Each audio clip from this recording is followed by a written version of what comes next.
Wat moet jy oor die politiek van klimaatsverandering weet? Gaan president Zuma sy kabinet in die volgende paar dae skommel? En watter uitdagings wag op die nuwe DA-leier in die Weskaap? Voor ons hierby kom, die hoofstad is vanoggend in ongekende verkeerschaos gedompel. Jacques Broodryk doen verslag. Die verkeer op paaie in en om Pretoria het vanoggend tot stilstand gekom weens 'n protes teen Eskom se ooreenkoms om elektrisiteit van onafhanklike kragprodusente aan te koop. President Jacob Zuma het in sy staatsrede verlede maand aangevoer dat Eskom sulke kontrakte moet finaliseer en dit bedreig beide steenkoolverskaffers en vervoermaatskappye. Ongeveer 150 steenkoolvragmotors het vandag die snelweë rondom Pretoria blokkeer in protesaksie teen die implementering van onafhanklike kragprodusente. Die produsente maak meestal gebruik van groener energie en hierdie drywers meen dit gaan hulle werkloos laat. Die vragmotors is teen 'n slakkepas die stad in en die verkeer is met tot 2 ure vertraag in sekere gebiede. Die betogers het in Marabastad vergader, vanwaar hulle na die Uniegebou beweeg het om 'n memorandum te oorhandig. Volgens die woordvoerder van die organiseerders, Mary Party, van die Coal Transporters Forum, sal ten minste 5 kragstasies in Mpumalanga hul deure moet sluit as Eskom hernubare energie begin inspan. Duisende mense in die steenkoolbedryf sal hulle werk verloor. It's going to affect the mining houses. The mining industry is going to close down. Mines are going to close. And therefore, these people that you see here are going to be out of work. This is going to destroy the employment for 30,000 of people that are working for Eskom. Die forum meen groen energie is baie duurder as steenkoolkragstasies. Volgens Party word die hele proses aangejaag en die regering is bereid om miljarde aan die projek te bestee, maar neem nie die werkers in ag nie. The way it has been parachuted to us, the fast tracking of it.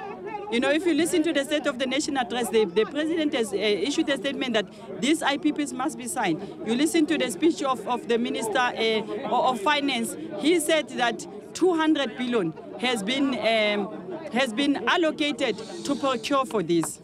Die eienaar van 'n vervoermaatskappy wat van die steenkoolbedryf afhanklik is, sê die werkers is nie so seer gekant teen groen energie nie. 'n Balans moet egter gevind word tussen die werkers se behoeftes en die voordele van hernubare energiebronne. No one's against the environment. No one wants to see the environment go down. But as I said, and we keep saying it, can you eat fresh air? No, you can't. Doesn't taste very nice. So this is it. We think it should be implemented slower. It needs to be done. When these IPPs were signed way back then in 2008, yeah, we were in a power crisis. We're not in it anymore. Volgens die Tshwane Metropolisie het die forum toestemming gehad om na die Uniegebou toe te gaan. Maar die ontwrigting van verkeer op die snelweë was onwettig.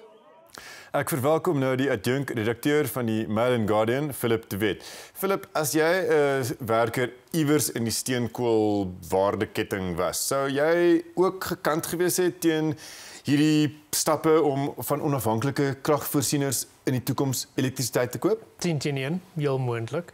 Ek weet nie waar ek die teemde vandaan sou gekry het ewe skielik nie, of waar ek skielik begin praat het in presies dieselfde terme wat Eskom gepraat het, tot hulle gesê is om die IPP's die kontrakte te teken nie.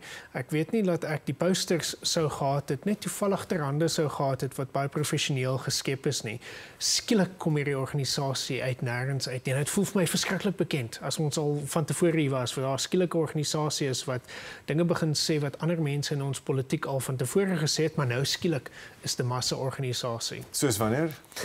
Soos met baie dinge wat met Eskom en met die Gupta-familie al van tevore te doen gehad het. En die Gupta's het 'n steenkoolmyn, reg? Wel ja, ons hoor dat Eskom besig is om weg te trek van hulle af. So ek sê nie vir 'n oomblik dat hier 'n Gupta betrokkenheid is hier nie, maar dit is vreemd dat Eskom nou skielik die ouens is wat sê wel, dis jammer dat die president ons nou dwing om hierdie dinge te doen wat hierdie mense so gaan hulle swaar lê. Vinnig net oor die meriete. Hier so die TND sê 1 miljoen werksgeleenthede. Hulle praat van 30,000 by Eskom alleen. Ek bedoel, Eskom wil tog nie al hulle krag in die toekoms by onafhanklike kragvoorsieners koop nie. Is dit gegrond hierdie vrese? Nee, Eskom wil nie al sy krag van die son of van wind af kry nie, want ons het die kernstasies wat moet kom. En dis op die ou end waar alles lê op die stadium. Dis waar die geld lê. So dis waarna my oë natuurlik gaan as ek so iets sien. Die feit van die saak is, die kernkragouens sê nou al vir 'n rukkie van ons, maar weet daar's nie werk in hierdie tipe nuwe dinge wat jy wil skep nie. Jy het nie ouens wat op 'n windplaas werk nie, maar by 'n kernkragstasie, daar's baie werk daar. So dis aan die agterkant aan die gang. Terselfdertyd Terselfdertyd het ons maatskappye wat bitter baie geld maak uit steenkool uit Eskom uit. Is dit goed vir die organisasie? Miskien. Is dit goed vir die land? Omtrent verseker nie. Is dit goed vir die omgewing? Definitief nie. Maar natuurlik gaan mense beklei om dit te behou. Vinnig Philip, oor die protes vanoggend, chaos het losgebars op die paaie van Gauteng, Pretoria veral, Tshwane, maar ook Johannesburg. Is daar 'n nuwe kultuur hier van roekelose protes of het ons net kort geheers oor hoe erg dit was tydens vorige protes? Ons het al moeilikheid gehad van tevore, ons het al erger moeilikheid gehad van tevore, maar ons sien skielik dat mense voel dat dit die enigste manier is om hulle punt te maak. Hulle gaan nie na die parlement nie, hulle skryf nie 'n brief aan die president nie, hulle moet op straat wees en hulle moet daar hulle ekonomiese argument maak. Dit is teen enige gevaarlike ding daai. Wie is hulle kampioen net ten slotte in die kabinet of by Eskom?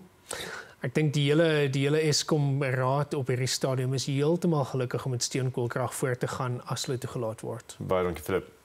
Bly ingeskakel, in gesprek gaan net na die advertensies voort.